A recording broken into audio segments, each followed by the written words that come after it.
Hammaga assalomu alaykum. Bugun biz Haval avtosaloniga keldik. Haval Julium ko'rib turganingizdek. Pulini ham ma'lumot berib o'tib ketaman. 279 milliondan boshlanib 329 milliongacha bo'lar ekan. Salonini ham ko'rsataman. Mana shu chiroyli.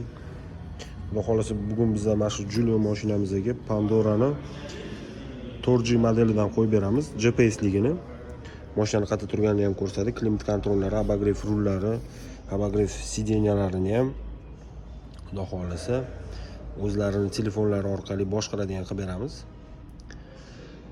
Biz vizov bo'yicha keldik hozir. Mashinaning o'zi ham juda ham zo'r ekan. Puliga ham yarasha.